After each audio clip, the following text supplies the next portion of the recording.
तो दोस्तों, क्या आपको सॉरी भाई, तो क्या आपको पता है नवरस के बारे में, जो कि सबसे ज़्यादा इम्पोर्टेंट एलिमेंट होता है एक्टिंग में, ड्रामा या फिर जो भी कोई स्टेज में हो रहा हो, कोई नाटक हो गया, तो उसमें सबसे ज़्यादा इम्पोर्टेंट एक चीज़ होता है, वो होता है नवरस। जो एक्टिंग होती है उसके 9 रस, जो कि सबसे ज़्यादा इम्पोर्टेंट चीज़ होती है एक्टिंग में। अगर वो नहीं होगा ना, हम ऐसा होगा तो तुम ऐसा क्यों कर रहे हो, मुझे अच्छा नहीं लग रहा, उतना घटिया लगेगा एक्टिंग। और देखा जाए तो नवरस के बिना मज़ा भी नहीं आएगा, कुछ भी नहीं होगा। तो चलिए देखते हैं कि एक्चुअल में नवरस है क्या।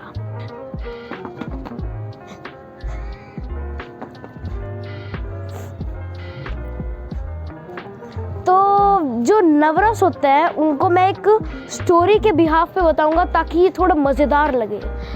तो उसका जो पहला चरण होता है, मतलब पहला जो खुशी, हम मज़े से चल रहे हैं, साइड में ग्रीनरी सीन है, हम मज़े से चल रहे हैं, बहुत अच्छा लग रहा है, मूड काफ़ी फ्रेश है, अभी अभी हमको अपनी पॉकेट मनी मिली है और ऐसे ही हम बिल्कुल मज़े से चल रहे हैं। तब आता है खुशी, जो होता है पहला नवरस, हैप्पी, कॉमेडी या फिर वो सभी एक ही में आ जाता है, खुशी में। दूसरा चरण, डर लगना। सामने आपका एक कुत्ता है, आपको डर लग रहा है कि वो अब कहीं काट वाट ना दे, और फिर वो आपको दौड़ाता है। फिर तीसरा चरण आता है तब जब आपको बहादुरी से उसका सामना करने का मौका मिलता है, क्योंकि वो आपको 50 घंटे से दौड़ा रहा है और आप थक चुके हो, आपका पेट में सारा लंच किया हुआ पिज्जा पच चुका है और आप उसको खड़े होकर पीछे से बोल रहे हो अब और नहीं। अब उसके बाद तीसरा चरण, नहीं तीसरा तो हो गया ना चौथा चरण, गुस्सा। वो कुत्ते आपको गुस्से की ओर देख रहा है, आप भी उसे गुस्से की ओर आंख मिलाकर देख रहे हो, और आपको पता है क्या होता है जब आप कुत्ते से आंखों में आंख डाल के देखते हो। वो आपको प्यार करते हैं, राइट? कभी नहीं, ऐसा कभी भी नहीं होता। वो आपको और 50 घंटा दौड़ाता है। फिर आता है 5वां चरण, दुख, क्योंकि उसने आपको काट लिया। भला आप 50 घंटे दौड़ने के बाद आप कितने ही भाग सकते हो आप? अब आप उसेन बोल्ट तो नहीं हो ना, 50 घंटे में माउंट एवरेस्ट पहुंच के इंडिया से, वो भी इंडिया के कन्याकुमारी से। अब छोड़ो, मैं आउट ऑफ टॉपिक जा रहा हूँ। उसका आता है छठा चरण। 5वें चरण में आपको उस कुत्ते ने काट लिया था, आपकी हालत खराब हो रही है। छठे चरण में आपको प्यार आ रहा है, क्योंकि उसका कुत्ते के पिल्ले के पूंछ पे आपने पैर रख दिया था, इसलिए आपको उस पपी को अडॉप्ट करने का वो क्यूट है, वो उसको ऐसे लव कहते हैं। वो छठा चरण है। फिर 7वां चरण, अब जा रहे हो, अपना दरवाजा खोलते हो, ये क्या हुआ कैसे हुआ, क्यों हुआ, किस लिए हुआ? जो दोस्त हमें 1000 रुपए की पार्टी मांगता है हमारे बर्थडे पे, खुद वो 1 रुपए की देते हैं, बड़ी बात, जादू आ गया। वो खुद आपको पार्टी दे रहा है, वो भी बैलून के साथ, वो भी हमारे फेवरेट फ्लेवर के केक के साथ। आप चमक जाते हो, बस उसे शौक कहते हैं, और आप चमक जाते हो, आपको विश्वास नहीं होता आपको कंजूस दोस्त आपको पार्टी दे रहा है। फिर आप अंदर जाते हो। फिर आता है 7वां चरण, हाँ, और उसमें क्या होता है, बहुत बुरा होता है, जो भी होता है। तब वो उन्होंने बाटी मस्त कर ली और अब आपका मजा उड़ा रहे हैं, आपकी हंसी उड़ा रहे हैं, बकवास कर रहे हैं जिसका आप पे बिल्कुल इंटरेस्ट ही नहीं है, और उसको कहते हैं वैसे डिस्गस्ट।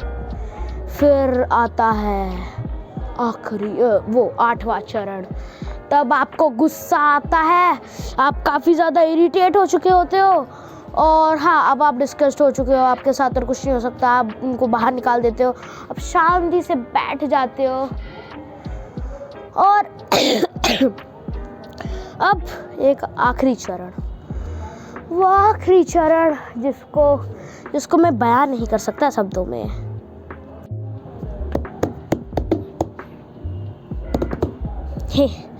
तो अब दरअसल बात ये हुआ कि जो मेरी गिनती है, मैंने एक एक्स्ट्रा गिन लिया था, नहीं मतलब मैंने एक कम गिन लिया, तो सारे 9 चरण हो गए वैसे, आप मज़े से अपने कमरे में बैठे हो, मम्मी आपके पैर में जो घाव लगा है उसको वहाँ पर वो पट्टी बांध रही है, वहाँ पर मेडिसिन लगा रही है, आप शांति से बैठे हो और आपको कोई किसी भी चीज़ का कोई चिंता नहीं है, ना ही कोई कुत्ता दौड़ा रहा है वो भी 50 किलोमीटर तक, ना ही कोई कुछ।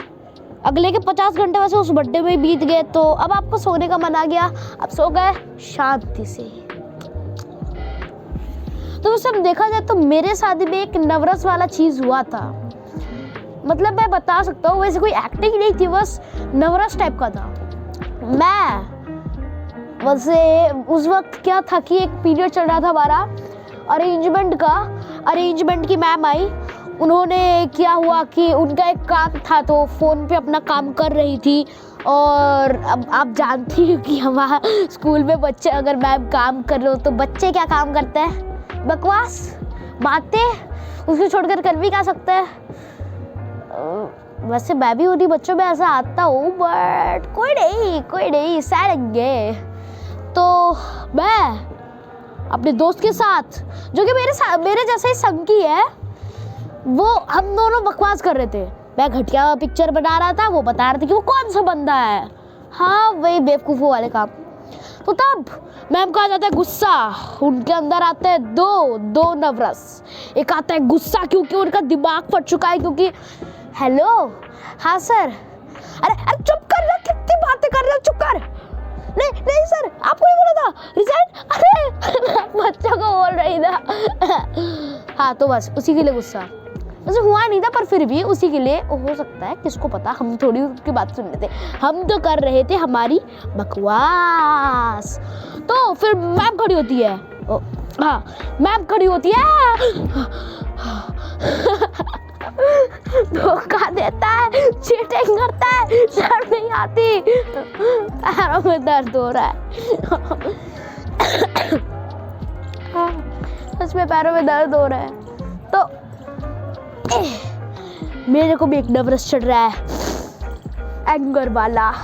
तो मैम को तब खड़ी होती है, बच्चों वो डिस्गस्ट हो चुकी है क्योंकि आप कर रहे थे बकवास का बहुत समय से, जब से वो आई थी, और उनको आता है बहुत ज़्यादा गुस्सा क्योंकि हम साथ बहुत सारे बात कर रहे थे, बकवास कर रहे थे, और उनको तब रिजाइन भी देना पड़ता है क्योंकि सर को उन्होंने चुप रहने के लिए बोला।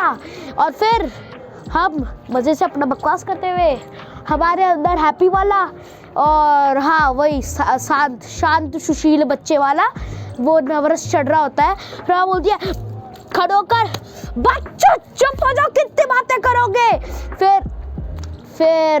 फिर मैं खड़ा होता हूँ, वो सारे बच्चे चुप हो गए, मैं खड़ा होता हूँ, मैम के पास जाता हूँ और मज़े से बोलता हूँ होला मैम। वैसे होला मैम में खड़े होकर नहीं बोलता क्योंकि स्टाइल है, होला बोला, होला मैक्सिकन में बोलता है, स्पैनिश मैक्सिकन, यू नो होला मीन्स हेलो। तो फिर मैं बोलता हूँ मज़े से स्वैग मार के, ओला मैम मेरे को घंटा फर्क नहीं पड़ता, आप जो भी हो, ओला मैम मैं भी हूँ इस क्लास में, मुझे नहीं पता। तो फिर हाँ आ जाओ बेटा, आ जाओ, आज अगर आपकी बलि ने चढ़ाई गई तो आ जाओ बेटा। तो वैसे कुछ हुआ नहीं था, मतलब मेरी मलाई नहीं चढ़ी गई थी, बलि नहीं चढ़ाई गई थी, ना ही मैं मरा था वैसे क्योंकि मैं जिंदा खड़ा हूँ, ना ही मैंने खड़े होकर होला कहा, वैसे होला तो कहा था, वो खड़ी हुई बच्चों, और मैंने बोला होला मैम, मेरा बगल वाला उसके पागल हो गया, मेरे अंदर भी दो नवरस, मैम के अंदर भी दो नवरस। उस वक्त मैंने कहा मैम सेम्पिंज। और अगर आपको वीडियो अच्छी लगी होगी तो आपसे मिलेंगे अपनी वीडियो में, तब तक के लिए बाय बाय।